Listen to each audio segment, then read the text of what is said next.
KTO Radio présente À haute voix, la lecture intégrale des œuvres spirituelles majeures. Aujourd'hui, Augustin ou le Maître est là de Joseph Malègue.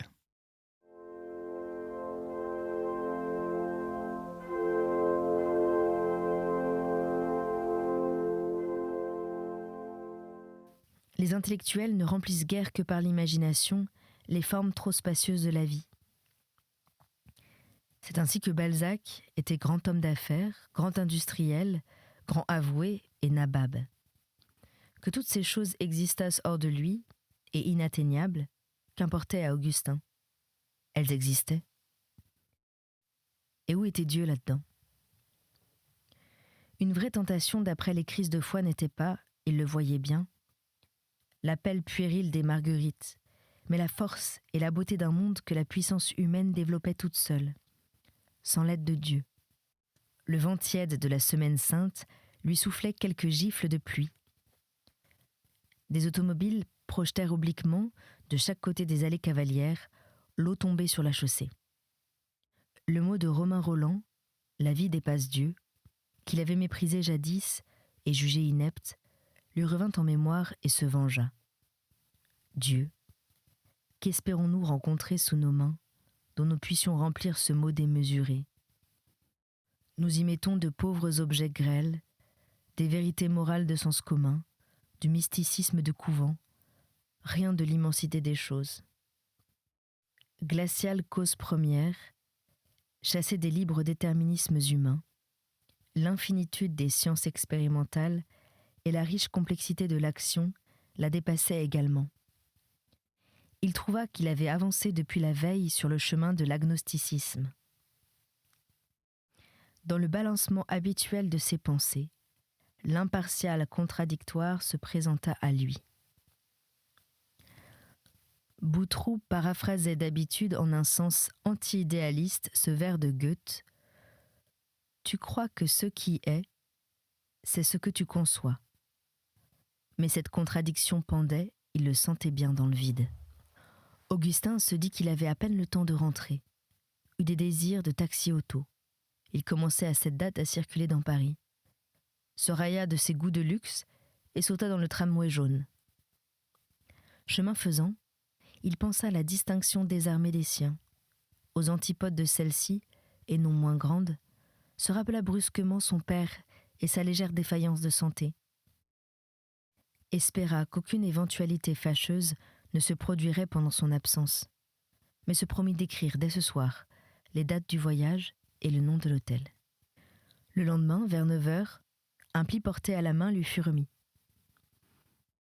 On y lisait, dactylographié, au-dessous d'un timbrage bancaire, « D'ordre de M. Henri Desgresses, nous avons l'honneur de vous faire parvenir un chèque en francs de... » Suivaient des chiffres, des numéros, des noms de banque. Un autre en livres sterling, payable à Londres, suivait des renseignements similaires, 2 billets de première classe Paris-Londres via Calais-Douvres et les suppléments si inclus de cabine et Pullman. Veuillez, pour la bonne règle, nous en accuser réception par bordereau 6 juin, etc. Augustin trouva ces chiffres considérables et dépassant de beaucoup le traitement paternel. De beaux mots chargés de brouillard et de bruit de mer tintèrent à ses oreilles.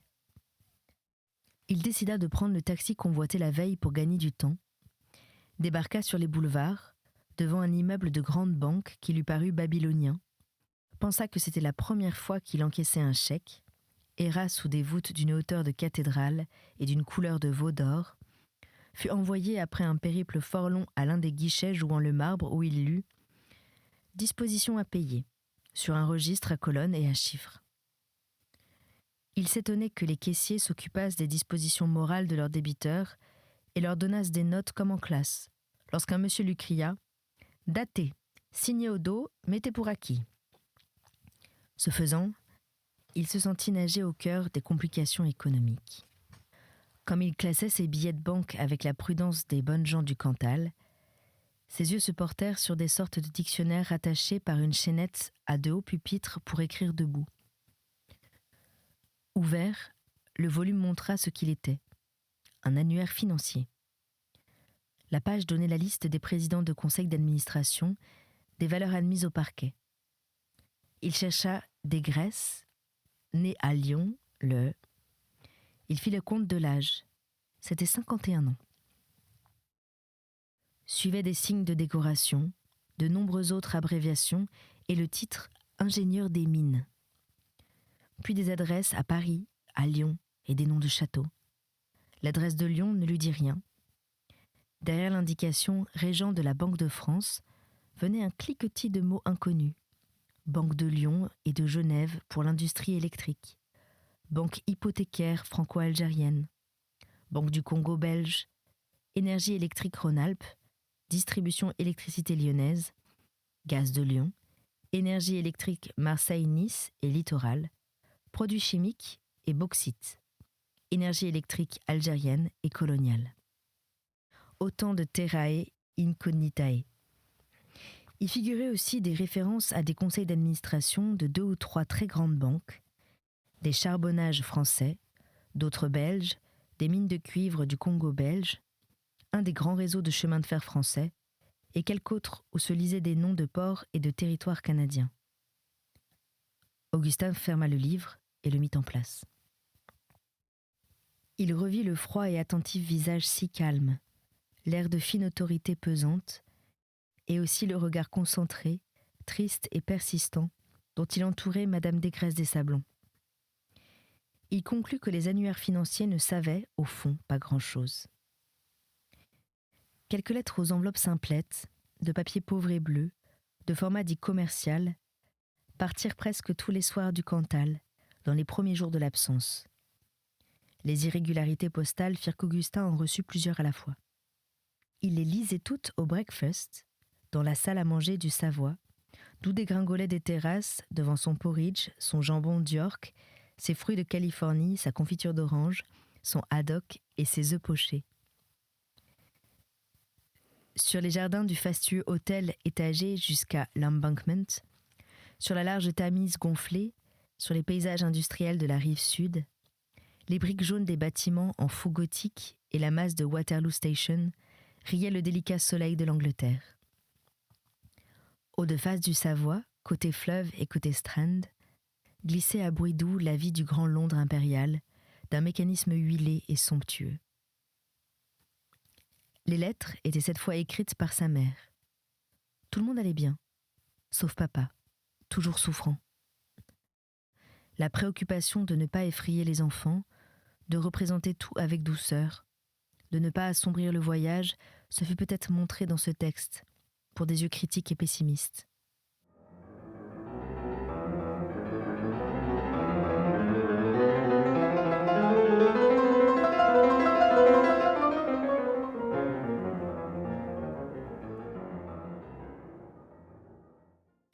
On y lisait des heureusement, trop vagues, des espoirs dans le repos des vacances, des souhaits pour le beau voyage. Augustin annonça qu'il partait dans les 3 jours pour Cambridge et Oxford, qu'il repasserait par Londres au retour et que l'hôtel ferait suivre toute la correspondance. Pour son père, il parlait des marbres Elgin, des déesses sereines et respirantes, couleur de miel. Il venait de leur porter ses prières. Il les aimait presque mieux en leur humble sous-verre, telles qu'elles pendirent longtemps au mur du cabinet paternel, pour leur commun amour. À Cambridge, dans le quadrangle d'entrée de King's College, vidé par les congés de Pâques, devant la façade latérale de la chapelle, et davantage sous les éventails de ses voûtes, Jacques changea d'idée. Pris de passion pour le gothique anglais, il désira faire la tournée des villes à cathédrales. Après Ely et Peterborough, on remonta vers Lincoln et Durham. On revint sur Oxford, Salisbury, Winchester. On vit Canterbury juste avant le retour, sans repasser par Londres. L'hôtel n'eut pas à faire suivre aux lettres le détail de ses déplacements, et les retourna sur Paris. Vers le début de la 2e semaine, les lettres bleues partirent du Cantal tous les jours. Même elles changèrent de tactique. Elles voyagèrent 2 par 2. L'une s'arrêta rue d'Ulm. L'autre s'enfuit jusqu'au Savoie, vit ce qu'elle put de Londres, du fond de son sac postal, dans les voitures écarlates du service de Sa Majesté. Rembarquée pour la France, elle revint trouver sa compagne, rue d'Ulm, sur la tablette du concierge derrière les vitres de l'étroite cage en verre. Une dépêche fit de même. Une seconde dépêche resta à Paris, ainsi qu'une troisième, partie le dimanche matin. Toutes trois accumulèrent l'une sur l'autre leurs petits messages dédaignés. Augustin rentra à Paris le dimanche, vers 9h30 du soir. La limousine déposa d'abord Jacques dans l'hôtel de la Grande Avenue. Il n'y avait personne. Monsieur Desgresses ne s'y trouvait pas. Ces dames restaient en Italie. Augustin ressentit une légère amputation de son bonheur. La voiture le ramena à travers le Paris de 10h du soir. Sa déception passée, il s'abandonnait aux visions qui, sortant de lui, débordaient sur les larges avenues nocturnes. Tout éclatait de promesses puissantes et confuses. Peut-être l'âme désignée pour les plus hautes richesses reposait-elle en cette enfance sérieuse et magnifique, d'une grâce qu'elle ignorait, qui tenait à la race et descendait plus profond que la personnalité. Celle-ci ne se l'était pas encore annexée. Elle flottait autour, comme en réserve, méconnue de ce moi d'enfant. Je voudrais qu'on m'expliquât pourquoi c'est beau. L'automobile fuyait sur un boulevard Saint-Germain désert où mordaient les bouches noires des rues latérales. Elle doubla 2 tramways, l'omnibus du Panthéon, enfila le nouveau boulevard Raspail.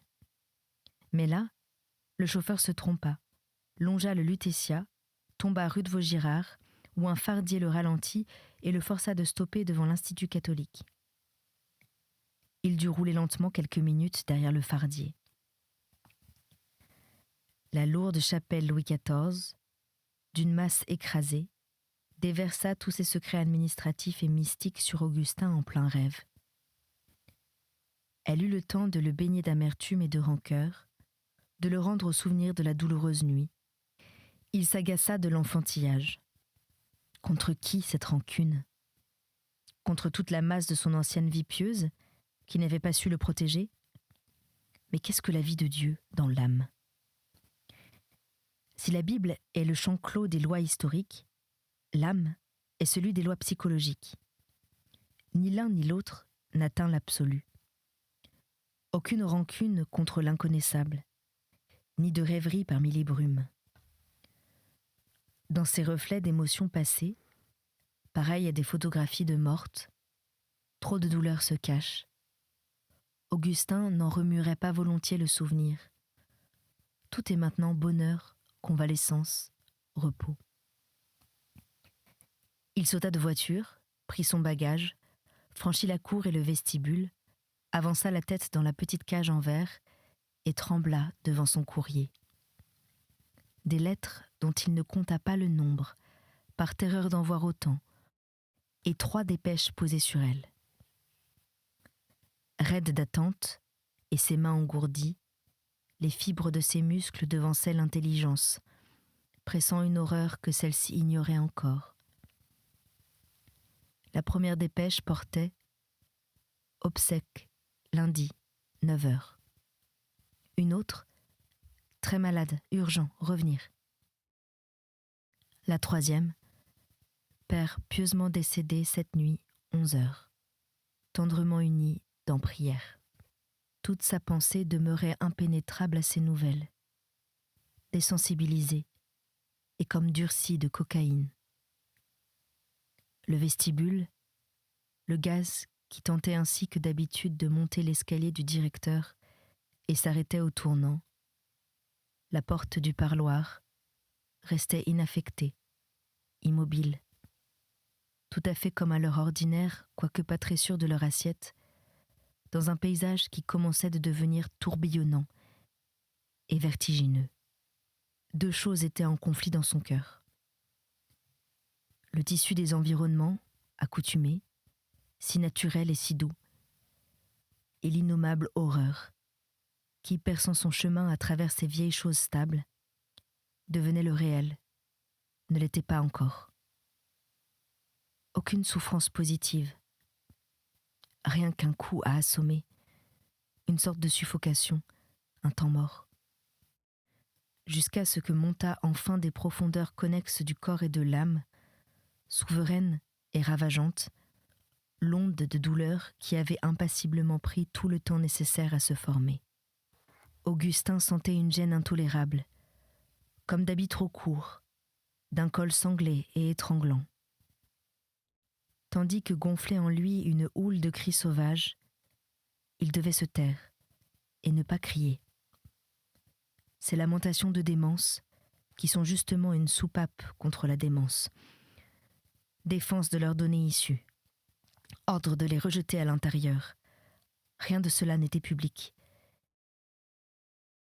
Il serra les mâchoires, sentit contre ses tempes le mal qui faisait ses poings. Il fit un sourd petit bruit rauque, et ce fut tout. Un grand morceau de lui, cœur, poitrine, ne savait se détacher de son corps dans sa matérialité sanglante. Il en percevait la déchirure, baveuse, mal coupée. Il tendait des bras de fou vers ce qui s'arrachait ainsi, comme s'il pouvait l'empêcher de partir, le réajuster, refaire avec les morceaux l'unité de la vieille vie. C'étaient des cris si simples qu'il fallait réfréner, des clameurs presque amicales. Où donc avait-il déjà éprouvé, il y avait peu de jours, une sensation d'arrachement semblable? Mais où donc, grand Dieu? Des inquiétudes urgentes et vagues, des nodosités obscures, gonflaient sous l'horreur principale. L'une d'elles creva, déversa son contenu au beau milieu de tout le reste. Le train, il fallait prendre le train. Il se vit courir vers de grands globes blancs. Cependant, le chaos s'ordonnait. Il faut savoir exactement. Il manipula les dépêches avec des mains qui tremblaient, sentit revenir l'horreur et la folie, dont il maîtrisa les débuts d'une décision violente. Pieusement décédée cette nuit. C'était samedi, voyons. Non, vendredi. C'était avant-hier. Non. Elles n'ont rien écrit depuis. Mais si, elles ont écrit, mais c'est dimanche. Irrégularité des distributions uniques. Enterrement lundi. Ce fut ce mot d'enterrement que l'horreur choisit pour se faire traîner de nouveau en plein jour mat et blanc. Le mot le plus cru, le plus matériel, le goût de terre et de pluie, le vernis du cercueil et les cordes. Son pauvre père, là. La poussée fut telle qu'elle éventra les digues et se déversa dans les premiers sanglots qu'il eut encore sanglotés.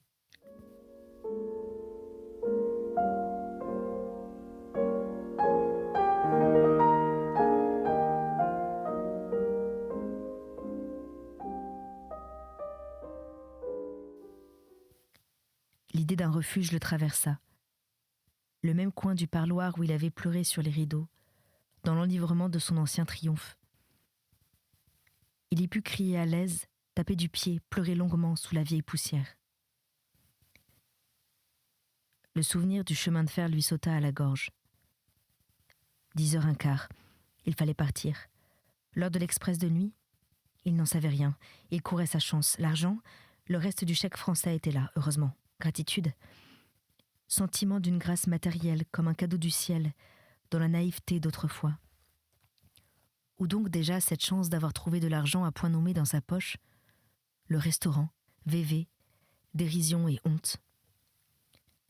Il traîna sa douleur chez le surveillant général, froidement. Chance qu'il fût là. Chance aussi que dans le parloir fût restée la valise. Pas à passer au dortoir, essuyer des apitoiements. Il y a du pyramidon dans la valise. Augustin s'installa dans l'obscur coin brun d'un compartiment de 3e classe, fraternel comme une vieille chambre. De doux pullman horribles ricanaient dans ses tout proches souvenirs. Peu de voyageurs. Le flot de Pâques avait cessé. D'ailleurs, il coulait en sens inverse. En fin de vacances, les courants de rentrée confluent vers Paris. Le remuement des sacs et des valises s'était apaisé assez vite. Les oreillers à louer, dans leurs chariots blancs, disparurent à l'extrémité du quai nocturne. Une foule de détails physiques, mal de tête, soif, sueur, objets pris ou oubliés, honteux de se faire occuper de soi, tenaient cependant leur petite place à côté de sa douleur. Ballottée par l'anxiété de l'horaire et la course en fiacre, celle-ci se trouvait comme à un moment neutre. Elle était une grosse chose pesante, ni feu ni déchirure, monstre lourd, mystérieusement placé en un point commun au corps et à l'âme. Une implaçable immensité de souffrance tenait dans cette petite place, attendant on ne savait quel déclenchement. Une idée bondit dans sa conscience, l'éclairant comme une fusée. Juste ce qu'avait fait la pensée du train, les lettres. Si extraordinaire que ce fût, il ne les avait pas lues encore. Les lettres étaient là, dans sa poche, l'une d'elles ouverte. Comment ouverte et quand ? Sans doute sous le gaz du vestibule, dans les quelques minutes de véritable somnambulisme qu'il avait traversé, au moment d'aller pleurer dans les rideaux du parloir. Mais il n'en gardait aucun souvenir. L'épouvante de ces premiers moments était telle qu'il n'avait nul désir de les faire renaître. Une voix de soldat, rude et triste, sentant le plein air et le vin de caserne, chantonna. « Mon capitaine me dit, es-tu bon militaire ?» Le train passa les immédiates banlieues, prit la demi-vitesse qui avait si longtemps signifié la libération des voyages, et tentait de la signifier encore, mêlée aux frais de la nuit. Mon fusil à la main, je me défendrai bien. Augustin se leva exaspéré, et s'en fut occupé au fond du couloir, près de l'accordéon des passages, un petit coin sous la veilleuse, dans le voisinage des cabinets à demi ouverts et pleins d'eau. Là, il lut les pauvres lettres lugubres. Pendant qu'il se promenait parmi le double luxe de l'Angleterre et de l'inquiétude métaphysique, savourant de vaporeuses et magnifiques synthèses, poésie, biblicisme, gothique perpendiculaire, carillon anglican sur les spongieuses pelouses de Kew Gardens, et de très loin, tout au bout des pistes, de vagues préconstructions passionnelles, tandis qu'il voyageait en une totale indépendance des contraintes de la vie, corps glorieux de l'éther économique, les siens souffraient un martyre obscur, humble et accepté. De courtes pages très douces racontaient l'histoire, si brève jusqu'à l'aggravation subite. Papa a passé une bien mauvaise nuit. Il a dormi un peu le matin. Le docteur est venu 2 fois. Ne tarde pas trop à rentrer. Il a un peu de délire. Il a pris Pierre pour toi. Il a parlé de toi comme si tu étais encore au lycée et dit que tu n'aurais pas le temps d'écrire tous tes devoirs demain. La préparation se faisait cette fois.